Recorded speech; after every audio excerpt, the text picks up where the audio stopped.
Welcome back. Bulletin کا آغاز میں آپ کو بتائیں اگلے مالی سال کا وفاقی بجٹ آج قومی اسمبلی میں پیش کیا جائے گا۔ وزیر خزانہ محمد اورنگزیب 17,500 ارب روپے کا وفاقی بجٹ پیش کریں گے۔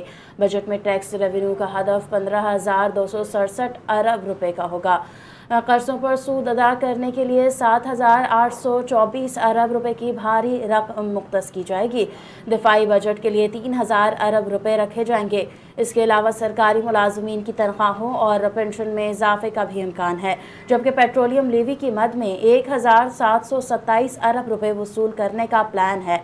بجٹ میں برآمدات کا ہدف 8.32 ارب ڈالر اور درآمدات کا ہدف 70 ارب ڈالر مقرر کیا جائے گا۔ کوئی نیا ترقیاتی منصوبہ شروع نہیں کیا جائے گا، پہلے سے جاری ترقیاتی منصوبوں پر کام ہوگا۔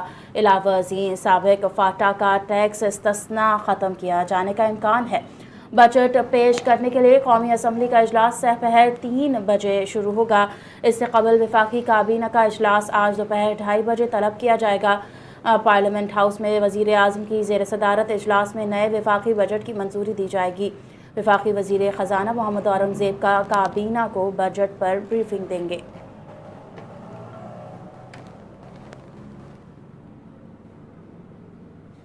امریکی صدر ڈونلڈ ٹرمپ نے دھمکی کے بعد ایران پر طے شدہ حملے روکنے اور معاہدہ کرنے کا اعلان کرتے ہوئے کہا کہ ایران کے ساتھ معاہدے کی دستاویزات آخری مرحلے میں ہیں۔ معاہدے پر جلد دستخط متوقع ہیں۔ صدر ٹرمپ نے صحافیوں سے گفتگو کرتے ہوئے کہا، ایران کے ساتھ معاہدے پر دستخط ہفتے کے اختتام پر ہو سکتے ہیں۔ دستخط کی تقریب یورپ میں ہونے کا امکان۔ امریکی صدر نے کہا، امریکہ ایران معاہدے پر دستخط کی تقریب میں JD وینس شریک ہوں گے۔ دستخط ہوتے ہی آبنائے ہرمز کھول دی جائے گی، سب اس پر خوش ہیں۔ ٹرمپ نے کہا، میں سمجھتا ہوں ایرانی سپریم لیڈر معاہدے پر راضی ہیں اور امریکہ ایران معاہدے کی منظوری دے چکے ہیں۔ ایران جوہری ہتھیار نہیں بنا پائے گا۔ اس کے علاوہ ٹرمپ کا کہنا ہے، امن معاہدے میں پاکستان بہترین کردار ادا کر رہا ہے۔ وزیر اعظم پاکستان فیلڈ مارشل عظیم شخصیت ہیں۔ ایران کے معاملے پر اسرائیل سے بھی بات کی ہے۔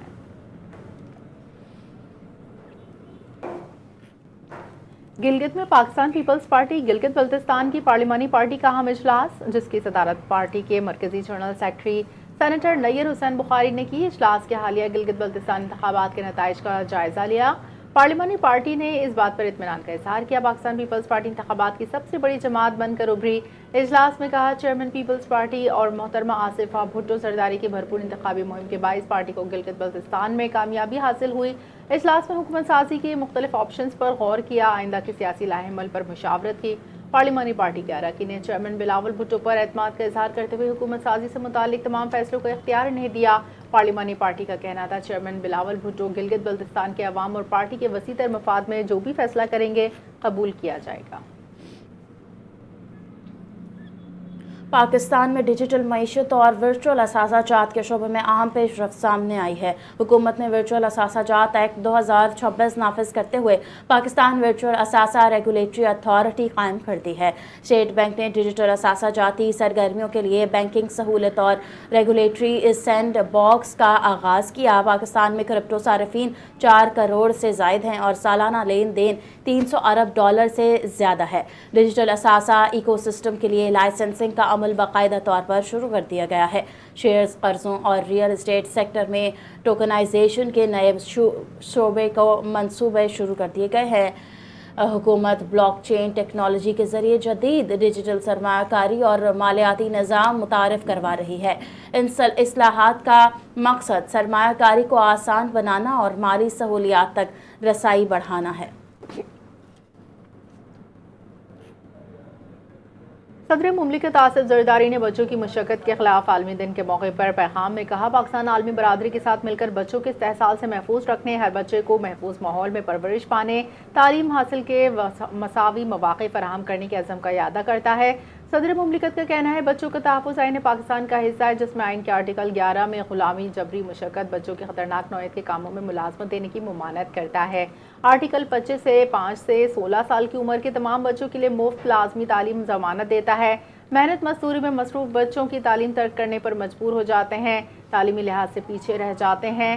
صدر زرداری نے کہا کہ جبری مشقت سے بچوں کی صلاحیتوں کی نشوونما متاثر ہوتی ہے، لہٰذا بچوں کی تعلیم کو برقرار رکھنا صرف ان کے تحفظ کا معاملہ نہیں، طویل مدتی سماجی معاشی فلاح و بہبود کے لیے ناگزیر ہے۔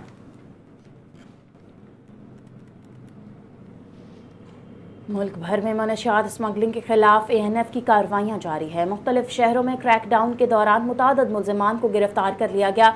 हुकाम के मुताबिक कार्रवाइयों में भारी मकदार में मनशियात बरामद की गई, जिनमें चर्स, कोकेन और एक्सटेसी गोलियाँ बरामद हुई। बाज़ मुल्ज़िमान मोटरसाइकिलों जबकि कुछ गाड़ियों के ज़रिए मनशियात की तरसील में मुलव्वस पाए गए।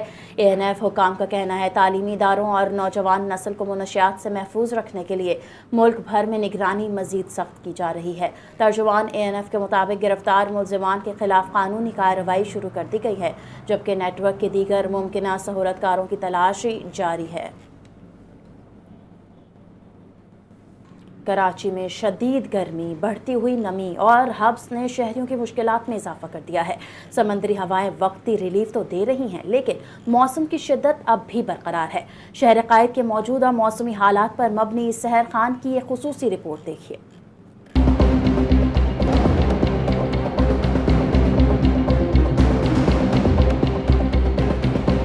रोशनियों के शहर कराची में मौसम की लहर यकसर तब्दील हो चुकी है और सूरज पूरी आबोताब के साथ चमक रहा है। शहर कायद के उफक पर धूप की शिद्दत मुसलसल बढ़ रही है, जिसके बायस तमाम शहराओं और साहिली इलाकों में सख्त गर्मी का राज है। महकमा मौसमियात के मुताबिक कराची में तपती धूप के साथ साथ हवा में नमी का तनासुब बरकरार है। यही वजह है कि दर्जा हरारत जितना भी रिकॉर्ड किया जाए, महसूस होने वाली तपिश उससे कहीं ज्यादा है, जिसने शहरियों को शदीद हब्स और पसीने के बाइस बेहाल कर रखा है। अगरचे समंदर की जानिब से आने वाली हल्की हवाएं बीच बीच में कराची वालों को थोड़ा दिलासा देती हैं, लेकिन दिन का ये मखसूस हिस्सा तपिश के लिहाज से सबसे ज्यादा गर्म साबित हो रहा है। तपिश, सड़कों और गर्म हवा के थपेड़ों की वजह से शहरियों को रोजमर्रा के कामों में शदीद दुश्वारी का सामना है। मौसम के इस सख्त मिजाज को देखते हुए तिब्बी माहिरीन ने कराची के शहरियों को खास एहतियात का मशवरा दिया है। इस तेज धूप के दौरान बिला जरूरत घरों या दफातर से बाहर निकलने से गुरेज करें। अगर बाहर जाना बहुत लाजमी हो तो गीले कपड़े या टोपी से सर को ढांप कर रखें और ORS या पानी का इस्तेमाल ज्यादा से ज्यादा करें। तवक्को की जा रही है कि सूरज ढलने के बाद समंदरी हवाओं की बहाली से मौसम की इस शिद्दत में कुछ नरमी आ सकेगी। तब तक तमाम कराची वाले अपना और अपने प्यारों का खास ख्याल रखें। कैमरा टीम के साथ सहर Khan, NTN news, Karachi.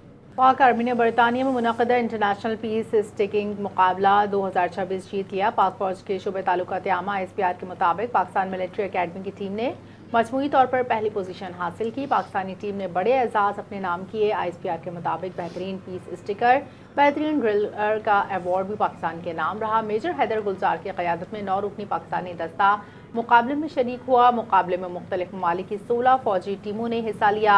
ISPR का कहना है कामयाबी पाक फौज के आला पेशा वराना तरबियत और सलाहियतों का मज़हर है।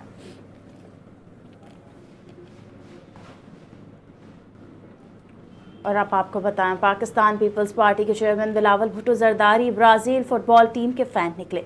बिलावल भुट्टो ने एक्स पर वीडियो बयान जारी करते हुए ब्राज़ील की येलो जर्सी पहनकर फुटबॉल वर्ल्ड कप के मैचेस देखने के लिए शायकीन फुटबॉल को लियारी इंटरनेशनल स्टेडियम बुलवा लिया। बिलावल भुट्टो जरदारी ने वीडियो बयान में कहा, फुटबॉल वर्ल्ड कप का आगाज़ हो रहा है। पीपल्स पार्टी ने कराची के अवाम के लिए एक तोहफ़ा दिया है। हमने लियारी के इंटरनेशनल स्टेडियम में बड़ी स्क्रीन लगाई है, जिसमें सबको दावत देता हूँ, आप लियारी स्टेडियम आएँ, बड़ी स्क्रीन पर मैच एंजॉय करें। बिलावल भुट्टो ने कहा, लियारी स्टेडियम में नस्ब स्क्रीन पर फुटबॉल वर्ल्ड कप के तमाम मैचेस दिखाए जाएंगे।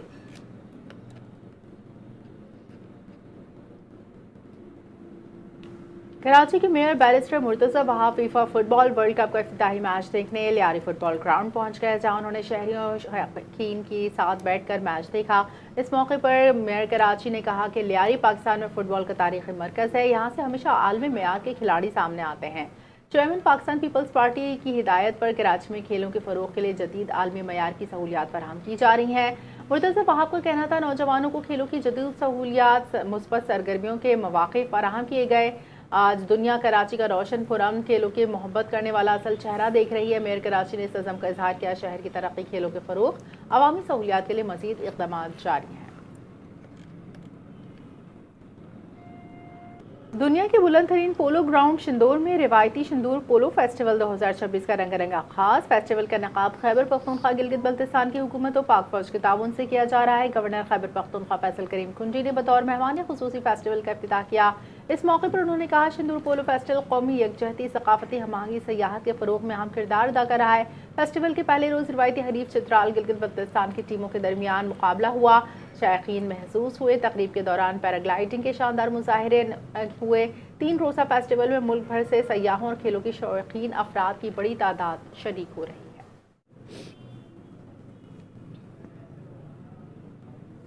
न्यूज़ बुलेटिन से फिल वक्त के लिए इतना ही। मज़ीद खबरों अपडेट्स के लिए देखते रहिए NTN।